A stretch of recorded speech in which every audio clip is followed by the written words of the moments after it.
India अब अपनी history के सबसे बड़े मिलिट्री ड्रोन प्रोक्यूरमेंट प्रोग्राम की तैयारी कर रहा है। रिपोर्ट्स के मुताबिक Indian armed forces 2 billion US dollars यानी 17,000 करोड़ रुपीस से भी ज्यादा के मिलिट्री ड्रोन्स ऑर्डर कर सकती है। सबसे इंटरेस्टिंग बात यह है कि ये प्रोक्यूरमेंट फास्ट ट्रैक रूट से हो सकता है और डिलीवरीज अगले 18 से 24 मंथ्स के अंदर शुरू हो सकती हैं। ये सिर्फ एक डिफेंस डील नहीं है, ये सिग्नल है कि फ्यूचर वारफेयर काफी हद तक ड्रोन्स पर डिपेंड करेगा। 2025 के इंडिया पाकिस्तान कॉन्फ्लिक्ट ने भी दिखाया कि मॉडर्न बैटलफील्ड में ड्रोन सर्विलेंस, रिकॉनेसेंस और प्रिसीजन स्ट्राइक मिशंस के लिए कितने इंपॉर्टेंट हो चुके हैं। इसी वजह से डिफेंस और ड्रोन इकोसिस्टम से जुड़ी कंपनीज इन्वेस्टर्स के रडार पर आ गई हैं। आज की वीडियो में हम डिस्कस करेंगे 5 मिलिट्री ड्रोन स्टॉक्स की जो इस मेगा अपॉर्चुनिटी से बेनिफिट कर सकते हैं। लेकिन वीडियो को एंड तक ज़रूर देखना, क्योंकि इस वीडियो में हम रिस्क भी डिस्कस करेंगे जो हर इन्वेस्टर को पता होना चाहिए। सबसे पहले बात करते हैं भारत इलेक्ट्रॉनिक्स यानी बीईएल की। बीईएल डिफेंस इलेक्ट्रॉनिक्स सेक्टर का एक मेजर प्लेयर है और ड्रोन इकोसिस्टम में यूएवीज, यूजीवीज, यूयूवीज और यूएसवीज जैसे अनमैन्ड सिस्टम्स पर काम करता है। कंपनी डीआरडीओ, स्टार्टअप्स और फॉरेन टेक्नोलॉजी पार्टनर्स के साथ मिलकर एडवांस्ड ड्रोन प्लेटफॉर्म्स डेवलप कर रही है। बीईएल का सबसे इम्पॉर्टेंट प्रोजेक्ट है आर्कर यूएवी। ये एक इंडिजिनस अनमैन्ड एरियल व्हीकल है जो सर्वेलेंस, रिकॉनेसेंस और आर्म्ड ऑपरेशंस दोनों के लिए डिज़ाइन किया गया है। आर्कर यूएवी की खास बात यह है कि ये ऑटोनोमस टेक ऑफ और लैंडिंग कैपेबिलिटी। ये ड्रोन 22,000 फीट तक ऑपरेट कर सकता है, लगभग 12 घंटे तक हवा में रह सकता है और 220 किलोमीटर तक के ऑपरेशनल रेंज में ऑफर करता है। सर्विलेंस से लेकर वेपन डिलीवरी तक आकर मल्टीपल मिशंस परफॉर्म कर सकता है। अगर government large scale drone procurement करती है तो बीईएल का स्ट्रॉन्ग डीआरडीओ पार्टनरशिप नेटवर्क उसे मेजर एडवांटेज दे सकता है।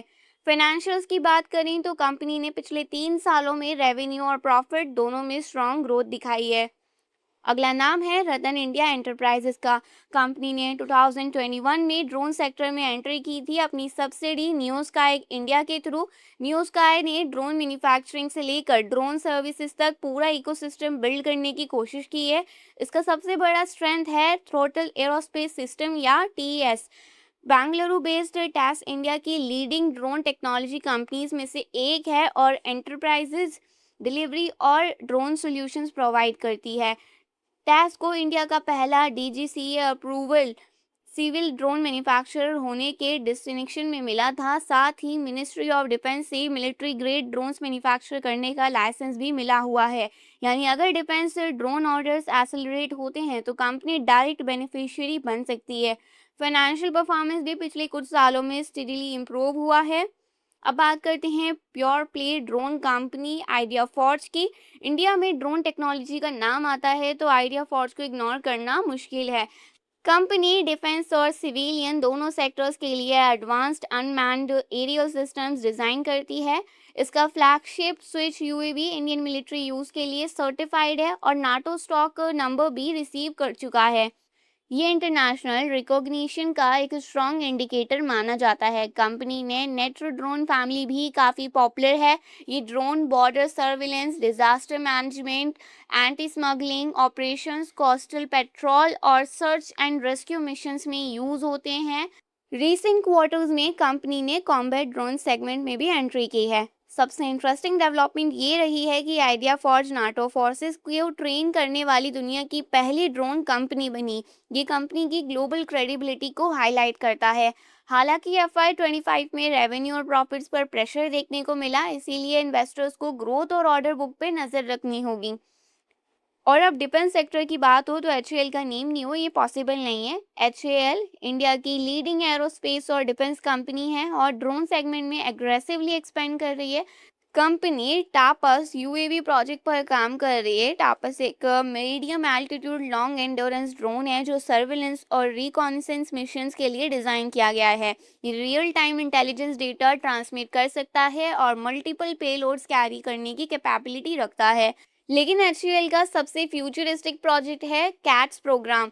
कॉम्बैट एयर टीमिंग सिस्टम के अंदर ऑटोनोमस ड्रोन्स फाइटर एयरक्राफ्ट के साथ कोऑर्डिनेट करके मिशंस एग्जीक्यूट करेंगे। ये टेक्नोलॉजी फ्यूचर एयर वारफेयर को कंप्लीटली ट्रांसफॉर्म कर सकती है। स्ट्रॉन्ग गवर्नमेंट बैकिंग और इंडिजिनियस डिफेंस फोकस एचएएल को ड्रोन इकोसिस्टम का इम्पॉर्टेंट प्लेयर बनाता है।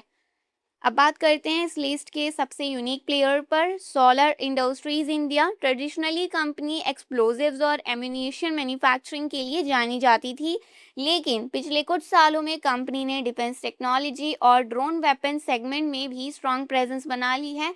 सोलर इंडस्ट्रीज का फ्लैगशिप ड्रोन प्लेटफॉर्म है नागेस्त्र लॉइटरिंग म्यूनिशन। इन्हें कॉमनली कामिकेज ड्रोन से भी कहा जाता है। ये ड्रोन्स टारगेट आइडेंटिफाई करते हैं और फिर एक्सप्लोजिव पेलोड के साथ डायरेक्टली स्ट्राइक कर सकते हैं। कंपनी ऑलरेडी इंडियन आर्मी को 480 नागेस्त्र 1 सिस्टम सप्लाई कर चुकी है। अब नागेस्त्र 2 और नागेस्त्र 3 जैसे एडवांस वर्जन पे भी काम चल रहा है। अगर फ्यूचर वारफेयर प्रिसीजन स्ट्राइक्स दोनों पर डिपेंड करता है, तो सोलर इंडस्ट्रीज एक स्ट्रॉन्ग कंटेंडर के रूप में सामने आ सकती है। फाइनेंशियली भी कंपनी ने पिछले 3 सालों में इंप्रेसिव ग्रोथ दिखाई है। सो एक बात क्लियर है, मिलिट्री ड्रोन्स अब फ्यूचर टेक्नोलॉजी नहीं रही है, ये प्रेजेंट डे बैटलफील्ड का एसेंशियल पार्ट बन चुके हैं। इंडिया का प्रपोज्ड 17,000 करोड़ रुपीस से ज़्यादा का drone procurement programme domestic defence companies के लिए एक मैसिव अपॉर्चुनिटी क्रिएट करता है। BEL, Ratan India enterprises, idea forge, HAL और सोलर इंडस्ट्रीज जैसे स्टॉक्स इस थीम के की बेनिफिशियरी बन सकते हैं, लेकिन सिर्फ थीम देखकर इन्वेस्टमेंट डिसीजन लेना सही अप्रोच नहीं है। डिफेंस ऑर्डर्स में डीलेज हो सकते हैं, प्रोक्यूरमेंट प्रोसेस लंबी हो सकती हैं और कई defence stocks already premium valuation पर ट्रेड कर रहे हैं। इसलिए किसी भी स्टॉक में इन्वेस्टमेंट करने से पहले कंपनी के फंडामेंटल्स, ऑर्डर बुक, वैल्यूएशन और कॉर्पोरेट गवर्नेंस को केयरफुली इवैल्यूएट करना ज़रूरी है। आपके हिसाब से इन 5 स्टॉक्स में से सबसे ज़्यादा पोटेंशियल किस कंपनी में है? आप कमेंट्स में अपना ओपिनियन शेयर कर सकते हैं। ये वीडियो सिर्फ एजुकेशनल पर्पस के लिए है, स्टॉक रिकमेंडेशन या बैंक एडवाइस नहीं है। कोई भी इन्वेस्टमेंट डिसीजन लेने से पहले एक सेबी रजिस्टर्ड एडवाइजर से कंसल्ट करें। और अगर आपको वीडियो यूजफुल लगा तो इसे लाइक करें, शेयर करें और चैनल को सब्सक्राइब करें। Thanks for watching.